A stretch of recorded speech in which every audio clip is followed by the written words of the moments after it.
Hi, everybody. Welcome back to On My Mind. This is episode 2, and I am shooting this in a Saturday evening in the hopes that tomorrow will be a holiday. The government has already announced it. I don't know why schools are being dramatic. I mean, when the government is announcing a holiday, just accept it. What the hell? Anyway, I have two classes tomorrow, but I still have to go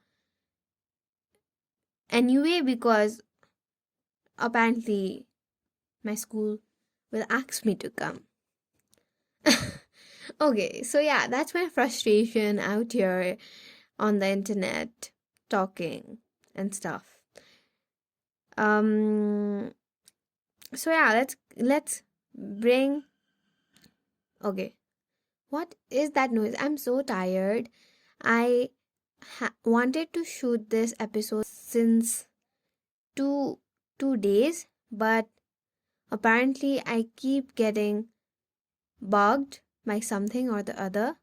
There's so much noise, and I sometimes I think like, why did I even decide to create a podcast when I live in a city like this? But apparently I'm trying. Okay, so I just hope you will excuse me and the environment. That's all I can ask for. Getting into today's topic is about books, and this is my set of book recommendations for you. As the new year is approaching, so many of you might have this list of books you would like to read. While you are at it, I want you to include at least one of these books, and I think it will impact your life in a way. It can be in any way, but I know it will impact it in a way. So, yeah, this selection of books, some of it I have read, some of it is in my to read list as well. So, yeah, I'm so excited to share this with you because books mean so much to me. If you see me in college, I always have something or the other in my hand. Like, that's the kind of girl I am. So, it has been my partner. It has allowed me to, you know, not go into my phone but to be devoted in something else. So, because of all these reasons, books have definitely helped me a lot, and I wanted you to understand that and also feel that.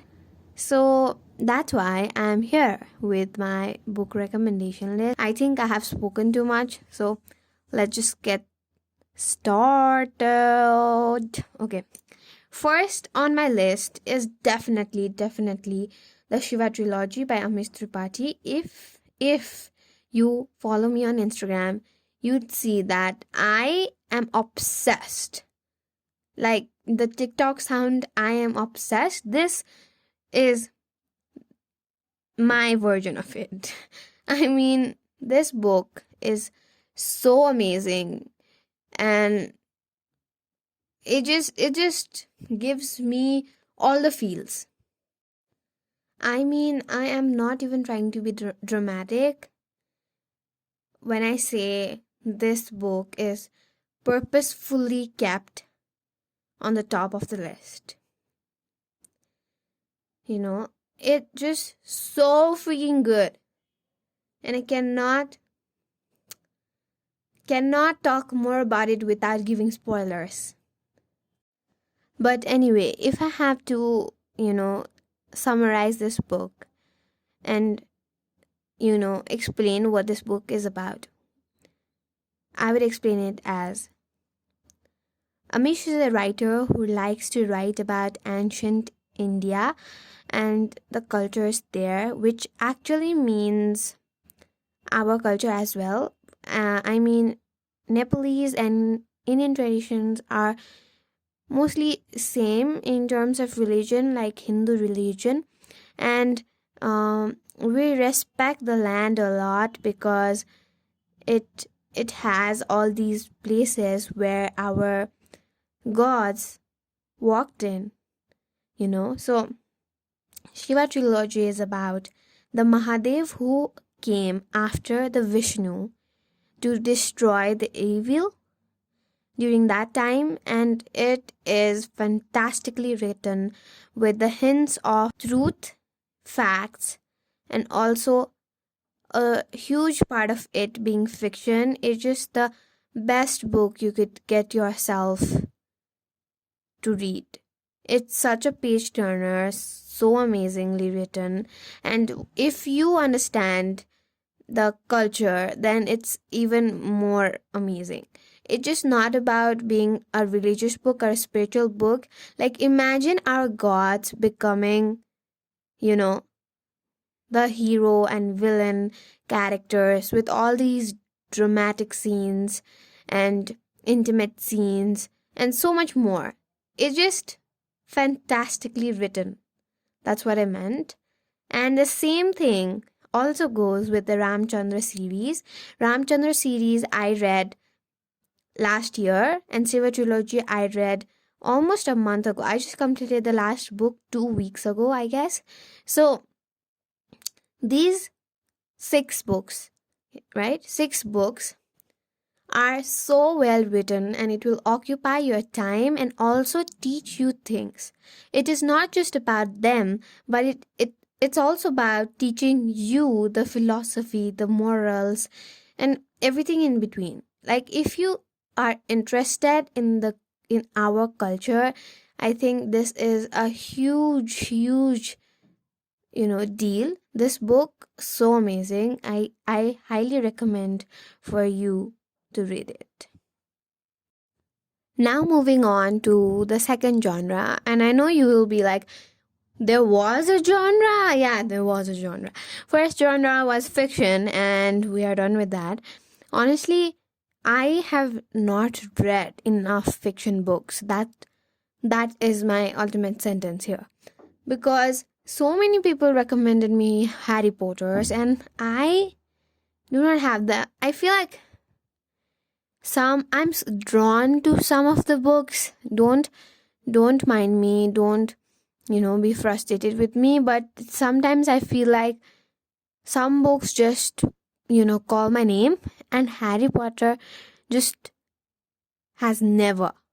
It just seems so bizarre and everything. I know, but I feel like Harry Potter is just not my thing, and I know I'll regret it after I will read it, because so many people love it. But right now, I don't have the energy, or I don't know what. I know what actually I do not have to get into Harry Potter. But anyway, moving on to the next genre, that is murder mystery kind of thing. These 2 books, I loved them, and I feel like they had such a plot twist, and everything just was so amazing to me. And I read it 2-3 years ago, so maybe I will not be as shocked if I were to read these 2 books for this first time in 2021. But when I read it in 2017 and 2018, I think, or 19, I was completely taken by. And these 2 books hold very special place for me. That's why I just discovered murder mysteries and stuff like that through these 2 books, and it has completely maken. Sometimes I feel so overwhelmed with this podcast. Okay, these 2 books have made significant shift in my mind to sit down and analyze things, and how the writer reached to the plot, and how he connected, or she connected dots together to reach this place. First book in this list is The Girl in the Room 105, and this book is written by Chetan Bhagat. I know some of his books, and Half Girlfriend, and okay, Chetan Bhagat got famous because of Half Girlfriend for some people, and I was honestly not into that type of romantic side of books, apparently. So this book caught my eye, and then I read the, what do we call it? The little thing we read behind the cover. Okay, I don't know what we call that shit. Okay, what? Okay, never mind. I read what this book is about, and then I just got hooked into it.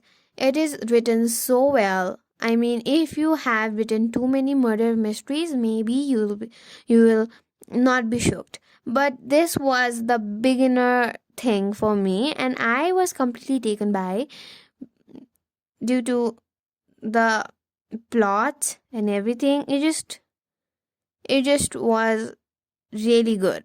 I really liked it.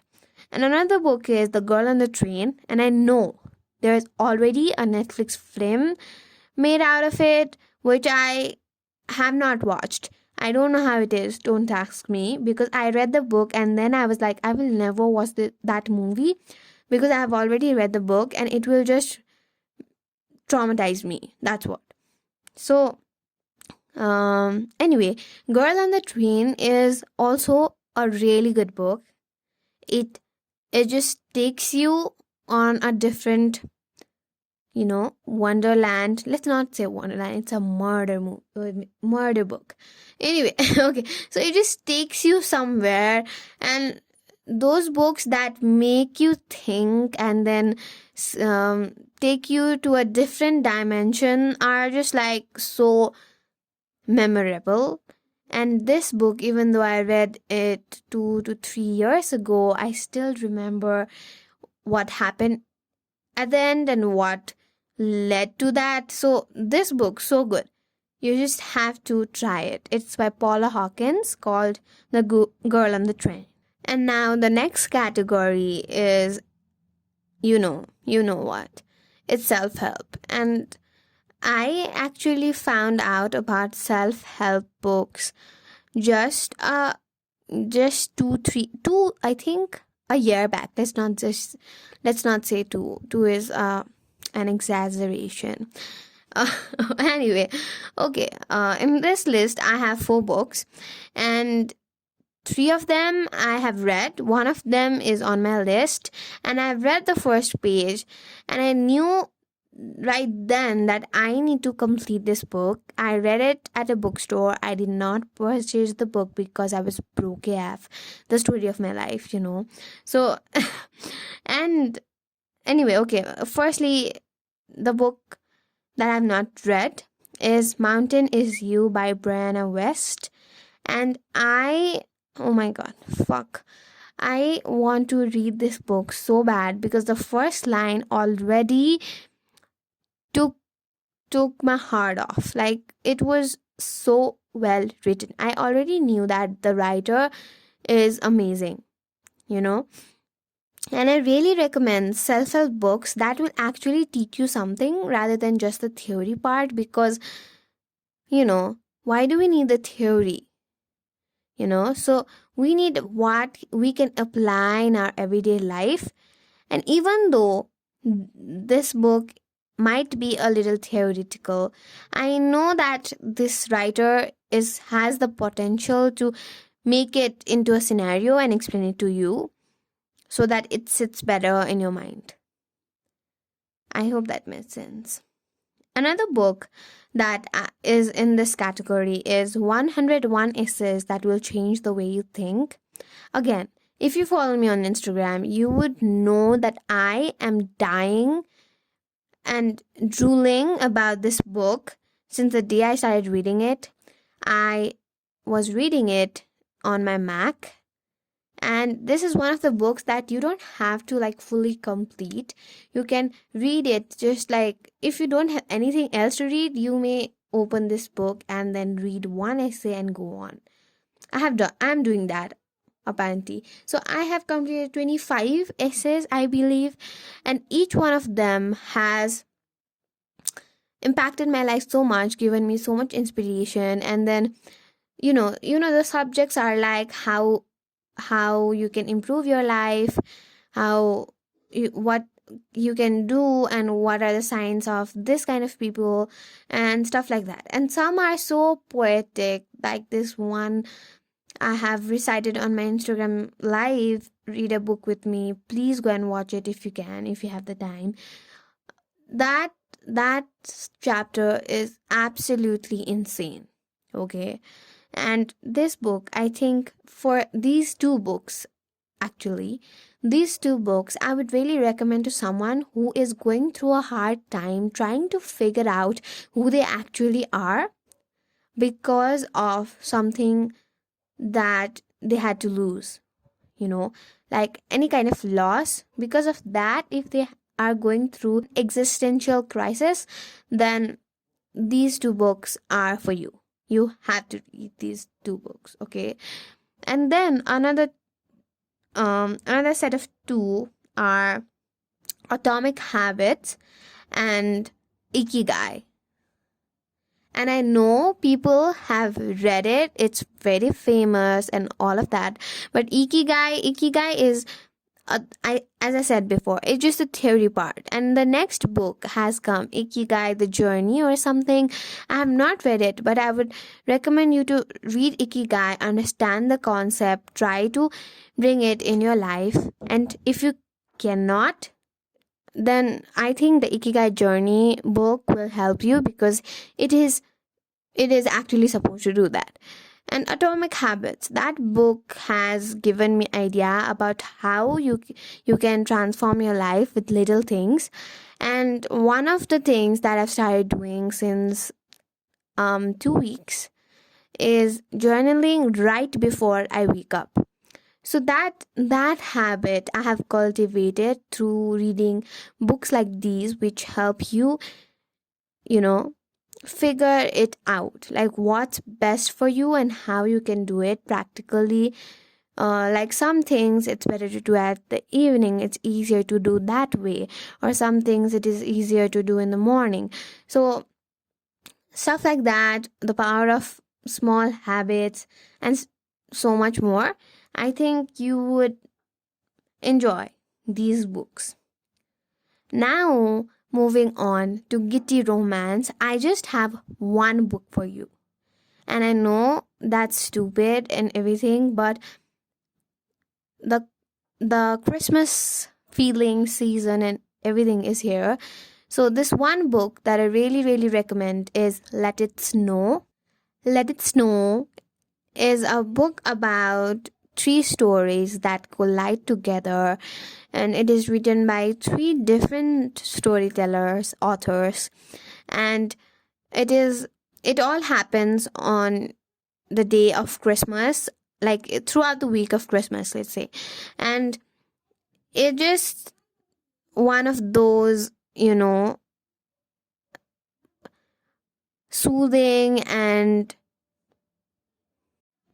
soothing is not the word, it's swooning, like the feels that you need from a romantic book. It has it all. So please check it out. I think you can find this in Bhatpatini, for those who are listening from my country, and other bookstores. It's one of the authors is John Green. I don't know the other two, but I just don't remember their name. I'm really sorry. But yeah, check that book out. It's just so good. Now moving on to the Nepalese, authors. I have 2 recommendations for you, and other books you will just hear a lot about them and stuff like that. I can tell you their names, but these 2 books, it just hits in a really good way. So you need to try these 2 books. One is Priyash Sufi, It is by Subin Bhattrai, as you know, the Nepalese rock star in the literature community. So, very, very well written book. Firstly, it has that sense of romance, finding yourself, losing yourself all over again, and then, the struggle, hardship, trying to love oneself, you know, jealousy, everything. It has everything. And you need to try this book out because it is self help in the form of novel, and it will express itself in a million ways, and you will just have to be patient with it and complete it, and it will just make you feel a lot of things. That's all I want to say. And then another book that I wanted to recommend is Polpasa Cafe. This is also the book I read in 2021, and honestly, so good. So good. I did not expect it to be that empowering or whatever that is. I did not expect it to be like that. And although it starts in a really slow pace, it will catch up, and then everything will feel like, wow, that went too fast. Okay, too dark, too fast, real quick. So yeah, these were all the books that I have read. And not all the books I have read, but all the books that I've read and meant something to me. I really love Jack Edwards on YouTube and his book reviews because he actually has something to say without giving away the idea of the book, and the whole narration is just impeccable. It's just so freaking good. So I recommend to check him out. And yeah, that's a wrap for today's podcast. Thank you so much for joining in. I'm sorry if there are noises. I cannot. Okay, just I'm really sorry. Please forgive me. And yeah, that's a wrap for episode 2. And for episode 3, I have a really interesting philosophical kind of topic, which I hope you will really find entertaining. This week, I'm coming back to my YouTube channel as well. So stay tuned, and I'm so excited for our journey. Thank you so much for joining in. If you have come this far, it means the world to me, and I love you so, so, so much. Love you. Bye. Happy holidays. Merry Christmas. I think I will upload like on Christmas Eve. So anyway. Okay, sorry for the late upload as well. And bye. Take care. Love you.